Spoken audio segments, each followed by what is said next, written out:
Assalamualaikum warahmatullahi wabarakatuh. Bismillahirrahmanirrahim. Alhamdulillahi rabbil alamin. Wassalatu wassalamu ala ashrafil mursalin Sayyidina wa maulana Muhammadin wa ala alihi wa ashabihi ajma'in. Amma ba'd.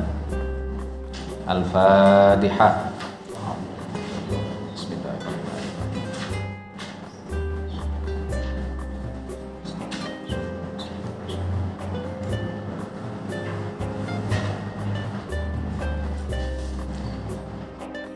Alhamdulillah, pada kesempatan kali ini Allah masih mempertemukan kita lagi dalam rangka belajar bersama-sama untuk mengisi kegiatan Ramadan.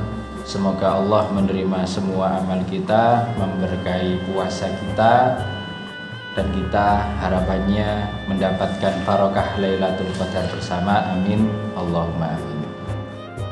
Pada kesempatan kali ini kami akan membahas terkait dengan kebiasaan Rasulullah Shallallahu Alaihi Wasallam pada bulan Ramadan. Maka dari itu kami mengutip keterangan dari kitab Nuzhatul Muttaqin, syarah dari Riyadhus Shalihin, pada hadis ke 1223. Wa 'an Ibnu Abbas radhiyallahu anhuma, diriwayatkan dari Ibnu Abbas radhiyallahu anhuma qala kana Rasulullah sallallahu alaihi wasallam ajwadan nas. Rasulullah sallallahu alaihi wasallam adalah orang yang paling dermawan. Wa kana ajwadu ma yakunu fi Ramadan hina yalqahu Jibril. Dan beliau ini menjadi sangat dermawan, lebih dermawan daripada biasanya pada bulan Ramadan ketika malaikat Jibril menemui beliau. Artinya apa? Sebenarnya Rasulullah itu orang yang sangat dermawan, tapi di bulan Ramadan kedermawanan beliau ini meningkat. Sebabnya apa? Wa kana yalqahu Jibril. Malaikat Jibril ini bertemu dengan Rasulullah fi kulli lailatin min Ramadan, di setiap malam bulan Ramadan. Fayudarisuhul Quran. Kemudian malaikat Jibril dan Rasulullah sallallahu alaihi wasallam melakukan tadarus Al-Quran. Fala Rasulullah sallallahu alaihi wasallam hina yalqahu Jibril ajwadu bil khairi. Maka sungguh Rasulullah sallallahu alaihi wasallam ketika bertemu dengan malaikat Jibril, beliau menjadi orang yang paling dermawan dalam kebaikan. Minar rihil mursalah, daripada angin yang dihembuskan. Muttafaqun alaih. Dari hadis ini dapat diambil pelajaran bahwa satu, kebiasaan Rasulullah Shallallahu Alaihi Wasallam pada saat bulan Ramadan adalah dermawan, suka berbagi. Dalam syarah dikatakan bahwa yang dinamakan dengan al-jud atau dermawan adalah i'ta'u ma yanbaghi liman yanbaghi, memberikan sesuatu yang pantas kepada orang yang pantas pula. Dari sini diambil kesimpulan bahwa kedermawanan Rasulullah Shallallahu Alaihi Wasallam pada bulan Ramadan ini melebihi kedermawanan beliau pada hari-hari biasa. Di antara contoh kedermawanan beliau yang sehingga membuat orang yang sangat membencinya berbalik menjadi sangat mencintai beliau adalah kisah terkait dengan Safwan bin Umayyah. Safwan bin Umayyah itu dulu sangat membenci Islam, sangat membenci Rasulullah. Suatu saat Safwan ini ketemu dengan Rasulullah dan meminta sesuatu pada Rasulullah. Apa yang Rasulullah berikan? Rasulullah memberikan kambing yang berada di antara dua gunung. Artinya kambing satu lembah. Bayangkan berapa jumlahnya. Kambing antara dua gunung. Satu lembah dikasihkan Sofwan bin Umayyah. Berkat kedermawanan beliau, akhirnya hatinya Sofwan bin Umayyah ini terketuk. Sofwan bin Umayyah akhirnya masuk Islam karena melihat kedermawanan Rasulullah Shallallahu Alaihi Wasallam. Akhirnya Sofwan ini mengajak kaumnya masuk Islam. Di antara kedermawanannya lagi, beliau itu pernah punya uang sebanyak 90.000 dirham. Kemudian beliau letakkan dalam tikar. Ada orang yang minta, beliau kasih. Ada orang yang minta, beliau kasih. Beliau kasih sampai habis. Beliau tidak pernah nolak orang yang minta.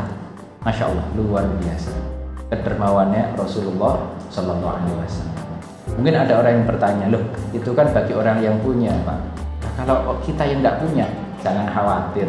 Sodakoh itu banyak macamnya. Kalau tidak bisa pakai harta, dulu ada kisah sahabat yang kere-kere itu, sahabat yang miskin itu lapor pada Rasulullah, ya Rasulullah, ini orang yang kaya-kaya sholat seperti kami sholat, puasa seperti kami puasa. Tapi mereka punya kelebihan harta, mereka bisa sodakoh, kami tidak bisa sodakoh, kan kita kalah nanti. Jawabannya Rasulullah, jangan khawatir, sodakoh gak ikut tok, tasbih sodakoh, tahlil sodakoh, takbir sodakoh, amar ma'ruf nahi mungkar sodakoh. Bahkan di situ disebutkan wafi bud'i, nah bojone sampean ya, ikut-ikut itu loh ya, sodakoh itu. Sahabat heran, loh masa gitu sodakoh? Lah begini, itu kan perkara halal, ya toh. Nek perkara haram dilakukan dosa enggak? Ya dosa. Nah, iya, kalau itu perkara halal dilakukan juga dapat pahala. Kalau enggak bisa melakukan kebaikan semuanya, ya wes minimal senyum pada saudaramu sodakoh. Enggak bisa senyum, misalnya, ya sudah tidak melakukan kejahatan, itu juga sodakoh. Sodakoh banyak macamnya, jangan khawatir. Yang pertama. Yang kedua yang bisa diambil pelajaran adalah Rasulullah ini tadarus Al-Quran dengan malaikat Jibril. Tadarus itu bisa bermakna Rasulullah dan malaikat Jibril gantian membaca. Malaikat Jibril baca, Rasulullah mendengarkan, Rasulullah mengikuti. Kemudian Rasulullah baca, malaikat Jibril mendengarkan. Tapi ini jangan dibatasi. Terus orang bilang, ya carane baca Quran itu harus demikian. Ya enggak harus satu baca, satu dengarkan, tidak harus, macam-macam. Ya, boleh baca bareng-bareng, boleh. Yang satu baca, yang satu dengarkan, boleh. Tapi pada intinya di bulan Ramadan ini kita sangat dianjurkan untuk melakukan tadarus Al-Quran, membaca Al-Quran. Tahu maknanya ataupun tidak tahu maknanya. Soalnya begini, ada sebagian orang yang berkata bahwa membaca Al-Quran tidak tahu maknanya tidak dapat pahala. Tidak benar itu. Bahkan dalam hadis yang lain disampaikan bahwa orang membaca Al-Quran itu dalam satu huruf pahalanya adalah 10 kebaikan. Alif lam mim itu bukan dinilai 10. Alif 10 kebaikan, lam 10 kebaikan, mim 10 kebaikan. Siapa yang tahu maknanya alif lam mim?